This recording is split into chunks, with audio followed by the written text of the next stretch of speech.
ma chaîne littéraire. Alors aujourd'hui on se retrouve pour un genre un peu différent de vidéo. Je vais vous présenter ma pile à lire. Donc comme ça pour toutes celles qui sont un peu à court d'idées ou celles et ceux qui sont un peu à court d'idées en ce moment niveau lecture, vous aurez un peu une petite liste de nouveaux trucs ou même des anciens qui seraient chouettes à lire. Alors le premier livre que je vais vous présenter c'est Le Passeur de Lois Lowry. Alors, ce livre, je l'avais déjà lu quand j'étais en secondaire, mais franchement, je m'en souviens vraiment plus. Donc, j'ai voulu le relire parce que j'ai regardé le film The Giver et qui est inspiré justement de ce livre. Donc, je me suis dit que ça serait chouette de le relire. Alors, ici, dans ce livre, donc c'est un monde où il n'y a pas de désobéissance. Tout le monde suit les règles et chacun a une place bien définie. Mais quand ils deviennent trop vieux ou qui ne sont plus aptes à être dans la société, les gens sont élargis, mais personne ne sait vraiment ce que c'est. Et donc, ici je vois, je lis un peu parce que je ne m'en souviens plus très bien. Voilà, en fait, il y a une seule personne qui détient le pouvoir et qui sait ce qui se passait avant et comment est la société.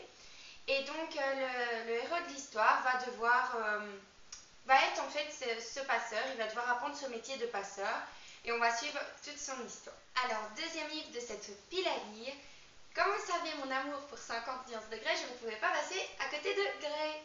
Donc, je suppose que tout le monde sait un peu de quoi parle l'histoire. Donc, en fait, c'est le premier tome de 50 nuances de, c'est 50 nuances de Grey, vu du côté de Christian. Donc, on voit un peu comment il a vécu l'histoire et on voit vraiment son point de vue.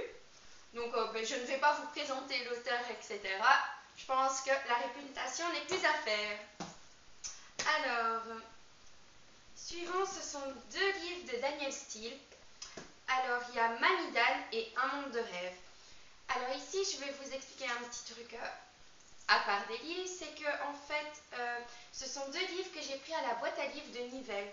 Donc en fait, c'est une boîte où les gens déposent des livres et on peut en prendre d'autres. Donc ici, moi j'ai déposé trois livres, je pense, et j'ai pris ces deux-ci. Alors, il y a ça un peu partout, ça commence à vraiment faire fureur dans les villes. Et je trouve que c'est vraiment un bon concept parce que ça permet de découvrir des livres qu'on n'aurait pas vraiment eu l'envie d'acheter, mais au moins on n'investit pas si jamais ils ne nous plaisent pas. Donc Mamie-Dan, c'est l'histoire d'une mamie, forcément, qui en fait on parle de sa vie avant qu'elle soit mamie, et donc quand elle était une très prestigieuse, et on va suivre un peu toute son histoire, donc quand elle était jeune. Et enfin, Un monde de rêve, oui, c'est l'histoire de deux amoureux qui ont un enfant, mais le père va être enlevé et assassiné. Et donc, la maman ainsi que son fils vont devoir déménager aux États-Unis pour se protéger parce qu'à la base, ils vivent à Rome. Le suivant, alors ici, j'en ai de nouveau deux. C'est After, donc il y a la saison 4 et la saison 5. En fait, c'est vraiment une série que j'adore. J'ai dévoré les 3 premiers, mais vraiment à une vitesse folle. Alors, déjà, je vais vous parler de l'auteur, donc c'est Dana Todd. Alors, c'est une jeune femme qui s'ennuyait sur les bases militaires. Donc, en fait, elle s'est mariée, elle est femme au foyer, elle s'ennuyait vraiment beaucoup. Donc, elle a décidé de publier une fanfiction avec comme personnage principal Harry Styles de One Direction. Et donc elle a publié ça sur Wattpad. Donc c'est une application où chacun peut publier un peu ses essais, on va dire, on va appeler ça comme ça. Et donc là, elle s'est fait repérer et ses livres ont été un énorme succès. Alors pour l'histoire, c'est l'histoire de Tessa et Ardin. En fait, on va suivre leur idylle, mais c'est vraiment deux êtres que tout oppose. D'un côté, il y a Tessa qui est très timide, très ambitieuse, et de l'autre, Ardin, qui est vraiment le bad boy par excellence, et rebelle, tatoué, enfin vraiment le bad boy. Et donc il faut savoir que ce livre est un livre de romantisme érotique, oui, encore une fois, Et on va suivre vraiment toute leur idylle au fil des 5 tomes. Et on va suivre tout leur haut et leur bas, surtout leur bas, il n'y a presque que ça. Et donc voilà, ici j'ai opté pour le 4 et le 5. Il y aura d'ailleurs une critique sur le premier tome qui va suivre dans les semaines qui arrivent. Je vous prépare ça. Alors, 7e livre, c'est Au-dessus de tout soupçon de Declan Hugh. Hugh, je sais pas trop comment on dit. Alors, cet auteur, c'est un auteur de romans policiers. À la base, il faisait du théâtre, enfin, il écrivait des pièces de théâtre. Et il s'est lancé dans le roman policier. Il est un peu défini comme le roi du suspense. Alors, ce n'est vraiment pas mon genre de livre. Je suis vraiment plus pour tout ce qui est amour, etc. Mais là, j'ai eu l'occasion de l'avoir gratuitement parce que j'avais acheté beaucoup de livres. Et donc, je me suis dit, c'était l'occasion de vous parler un peu d'un livre en dehors de ce que je lis. Alors ici, c'est l'histoire d'une femme qui va rentrer chez elle la veille d'Halloween et elle va retrouver sa maison complètement vide. Il n'y a plus son mari, ni ses 2 filles, ni plus rien du tout dans la maison. Donc elle va mener l'enquête pour essayer de les retrouver. Et de son côté, le mari, il va essayer de trouver qui est-ce qui les persécute et qui essaye de détruire leur vie.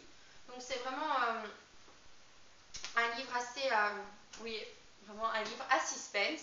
Et enfin, le dernier livre de cette pile à lire, c'est La face cachée de Margot de John Green. Alors, je suppose que tout le monde connaît un peu John Green. Donc, pour ceux qui ne le savent pas, c'est celui qui a écrit Nos étoiles contraires, un auteur américain qui a écrit le livre à succès Nos étoiles contraires. Alors, il faut savoir, malgré que celui-ci fait fureur en ce moment, c'est que La face cachée de Margot est sortie avant Nos étoiles contraires. Mais en fait, moi, j'ai décidé de le lire maintenant parce que le film vient de sortir au cinéma, donc je voulais lire le livre avant le film. Je déteste voir le film avant le livre. Bien souvent, c'est quelque chose que je ne fais pas à part pour Le Passeur. Mais j'aime toujours mieux me faire l'idée moi-même et après voir un peu mettre des images dessus, mais je préfère toujours mieux faire travailler mon imagination avant. Alors ici, l'histoire, ça parle d'un garçon qui est amoureux, éperdument amoureux d'une fille. C'est bon? Oui. Alors, cette jeune fille va s'introduire dans sa chambre pour qu'il l'accompagne dans un peu une action de vengeance. Elle va essayer de se venger de plein de gens. Mais le lendemain, après leur folle nuit blanche, elle aura disparu. Et donc Quentin va devoir essayer de décrypter tous les petits messages qu'elle lui a laissés pour essayer de la retrouver. Donc pour ceux qui auraient déjà lu certains livres que je vous ai présentés, dites-moi ce que vous en avez pensé en commentaire. N'hésitez pas à chaque fois à me laisser votre avis. Je vous fais plein de bisous et on se retrouve dans 2 semaines. À bientôt!